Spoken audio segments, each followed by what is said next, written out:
गरीब बौनी सहेली का अमीर ससुराल। जागृति और मीरा बचपन की सहेलियां होती हैं। मीरा देखने में बहुत सुंदर और अमीर घर से होती है और वहीं जागृति एक बौनी लड़की होती है, एक गरीब परिवार से होती है। बौनी लड़की होने की वजह से सब जागृति का मजाक उड़ाया करते थे। देखो दोस्तों, आ गई बोनी। तुझे कितनी बार मना किया है, यहाँ पर मत आया कर, ये हमारी खेलने की जगह है। ये जगह तुम्हारी नहीं है, ये जगह हम सब की है और हम सब यहाँ पर खेलेंगे। और आइंदा अगर तुमने मेरी सहेली को बौनी कहा तो मुझसे बुरा कोई नहीं होगा।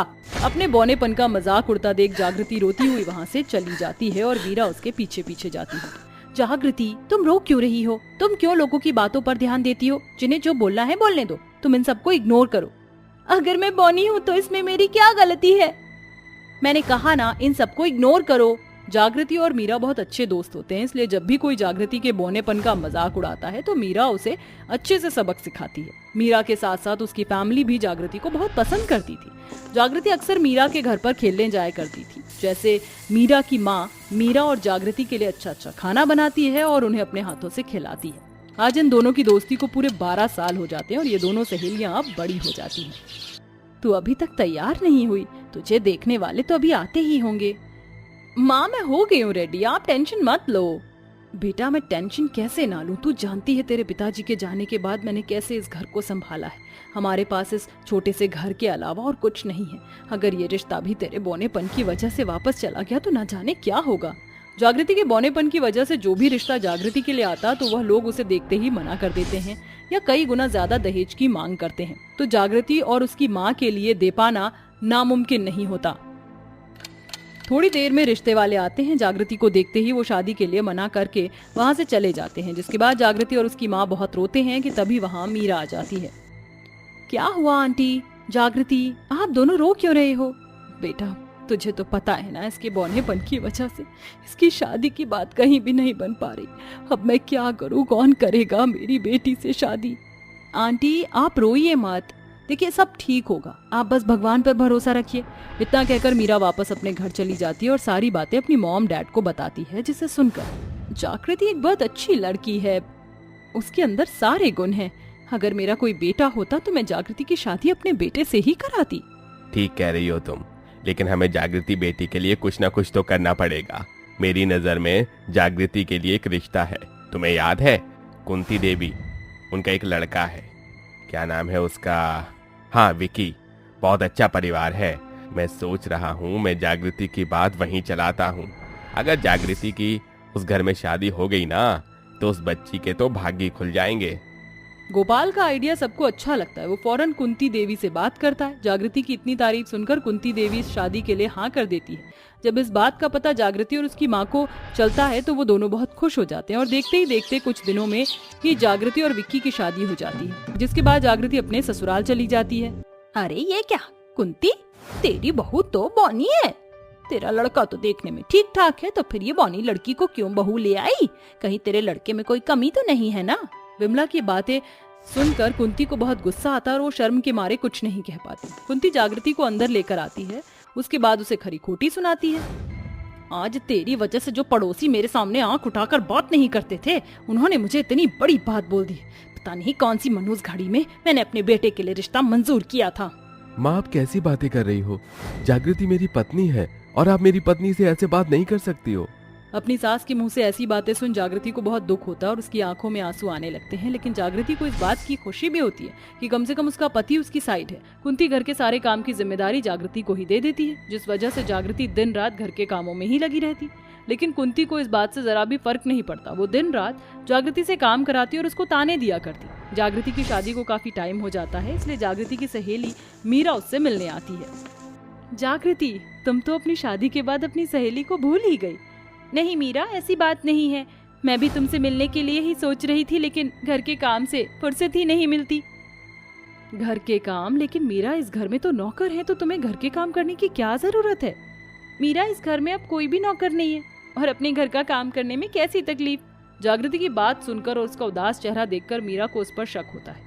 मीरा के बार बार पूछने पर जागृति रोते हुए अपनी सास के जुल्मों और तानों के बारे में बता देती है, जिसे सुनकर मीरा को बहुत गुस्सा आता है और वो कहती है, अब हमें तुम्हारी सास को सबक सिखाना ही पड़ेगा। जिसके बाद मीरा एक प्लान बनाती है और वो जागृति को उसकी सास के पास भेजती है। माँ जी, मुझे माँ की बहुत याद आ रही है, इसलिए मुझे कुछ दिनों के लिए घर जाना है। हाँ हाँ जाओ, मेरी बला से कम इस घर में कुछ दिनों के लिए शांति तो रहेगी। जिसके बाद जागृति अपना सारा सामान पैक करती है और अपने मायके चली जाती है। जागृति के मायके जाते ही घर के सारे काम की जिम्मेदारी कुंती पर आ जाती है। हाय मेरे पैर बहुत दर्द हो रहे हैं, जागृति को बोलती हूँ वो अच्छी मालिश कर देगी मेरे पैरों की। अरे मैं तो भूल ही गई, जागृति तो अपने मायके गई हुई है, अब मुझे अपने पैरों की मालिश खुद ही करनी पड़ेगी। जागृति के जाने के बाद कुंती ही घर का सारा काम करती है और खाना बनाती है। इस उम्र में ज्यादा काम करने की वजह से कुंती की तबीयत खराब हो जाती है, जिसके बाद मीरा कुंती से मिलने उसके घर आती है। आंटी क्या हुआ आपको, आप ठीक तो है ना? मेरा बेटा मेरी तबीयत ठीक नहीं है, तू एक काम कर, जागृति को कॉल करके और उसे उसके मायके से बुला ले। लेकिन क्यों आंटी, मीरा तो आपको बिल्कुल भी पसंद नहीं है। मीरा के बौनेपन की वजह से आपको तो उससे बाहर ले जाने में भी शर्म आती है। तो अब क्या हुआ, अब क्यों याद आ रही है आपको उसकी? जब वो थी आपका ख्याल रखती थी, घर का सारा काम करती थी, इस घर को संभालती थी, तब तो आपने उसकी कदर नहीं की, लेकिन अब जब वो यहाँ नहीं है तो आपको उसकी याद आ रही है। मीरा की बात सुनकर कुंती को अपनी गलती का एहसास हो जाता है, जिसके बाद वो मीरा को घर पर लेकर आती है और उससे माफी मांगती है। जागृति बहू मुझे माफ कर दे, तेरे जाने के बाद ही मुझे तेरी कदर समझ आई है। मैंने हमेशा तेरे बौनेपन का मजाक उड़ाया, तुझे ताने दिए, लेकिन तूने हमेशा मेरी सेवा करी। मुझे मेरी गलती का एहसास हो चुका है, मुझे माफ कर दे। माँ जी आप क्या कर रही हैं? आप मेरी माँ हैं और एक माँ अपनी बेटी से माफी मांगते हुए अच्छी नहीं लगती। आपने मुझे बहू के रूप में स्वीकार कर लिया, इससे बड़ी और खुशी की बात मेरे लिए क्या हो सकती है? जागृति अपनी सास को माफ कर देती है, जिसके बाद कुंती उससे दिल से अपनी बहू के रूप में स्वीकार कर लेती है। आज मीरा की सूझबूझ की वजह से ही कुंती को सबक मिल पाता है और जागृति की जिंदगी अच्छी हो पाती है। मंगलम भगवान विष्णु मंगलम गरुड़ध्वजा मंगलम पुंडरीकाक्ष मंगलम तनोहरि। शादी संपन्न हुई। शहर की मॉडर्न नयनतारा के चारों बेटों की शादी गांव की देसी गोरियों गुलाबो, निम्मो, मीठी, जुगनी के साथ हो जाती है और वो अपने मॉडर्न ससुराल चली आती है।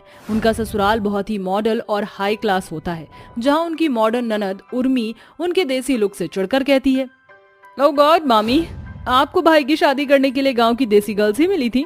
अरे ये हम मॉडर्न ससुराल वालों से जरा भी मैच नहीं कर पाती, हम इनके साथ कैसे एडजस्ट करेंगे? Urmi You know very well, ये चारों देसी लड़कियां तुम्हारे डैडी की पसंद हैं। अब जाओ और आरती की थाली लेकर आओ। फिर नयनतारा दरवाजे पर खड़ी अपनी देसी गवार बहुओं के आगे कलश रखकर कहती है, अरे ओ गवार बहुओं, इस कलश को गिराकर गृह प्रवेश करो और घर के अंदर आ जाओ। इसके बाद चारों बहुएं कलश को गिराकर गृह प्रवेश करती हैं। तभी एक कलश उछलकर दीवार पर टंगे फोटो पर जा लगता है। अरे ओ गवार बहू, ऐसे करते हैं क्या गृह प्रवेश? इतना महंगा फ्रेम तोड़ डाला। अम्मा जी हमको माफ कर दीजिए, गलती हुई गई।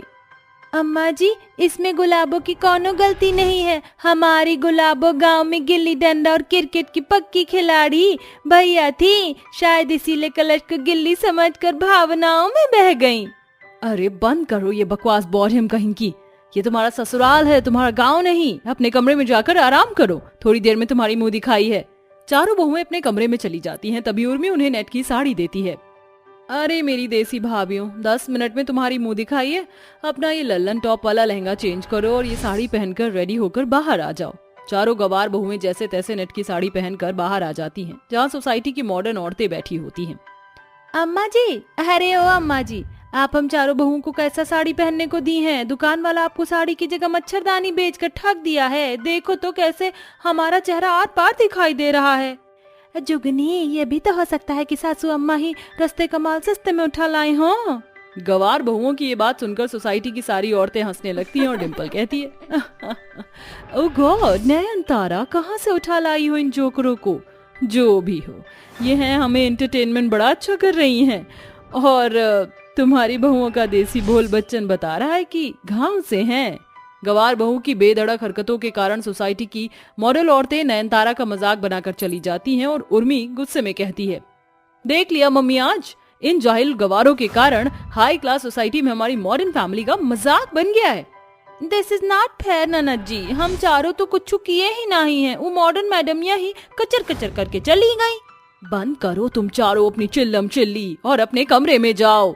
नयनतारा की फटकार सुनकर चारों गांव की बहुएं चुपचाप कमरे में चली जाती हैं। अगले दिन चारों बहुएं सुबह के 4 बजे उठ जाती हैं। अरे आज हम चारों बहुओं का ससुराल में पहला दिन है, हमें अभी से ही घर की लीपापोती में लगना होगा। मगर मीठी बिना गाय के गोबर की लीपापोती कैसे पता? नहीं, हमारे शहरी मॉडर्न ससुराल में न गाय है न बचिया। अरे इससे तो अच्छा होता कि हम अपने मटरू की बिजलिया को ही अपने साथ शहर ले आते, वो हमको भर भर के गोबर देती। अरे तुम तीनों टेंशन याओ नहीं, चलो कहीं न कहीं सड़क पर तो गोबर मिल ही जाएगा। चारों गवार बहुएं गोबर लेने सड़क पर आती हैं, जहाँ उन्हें थोड़ा गोबर दिखता है वो गोबर इकट्ठा करके घर ले आती हैं। सुनो, चलो अब जल्दी से घर को लीप देते हैं। गवार बहुएं अपने मॉडर्न ससुराल को गोबर से लीप पोत देती हैं। गोबर की तेज बदबू से सभी की नींद खुल जाती है और सभी अपने कमरों से बाहर आ जाते हैं। तभी गौरव देखता है कि गुलाबो खाने की मेज को भी गोबर से लीपने जा रही है। ओह गॉड गुलाबो, ये क्या गंद फैला रही हो, डम कहीं की। दिस इज नॉट डम, दिस इज ससुराल का शुद्धिकरण।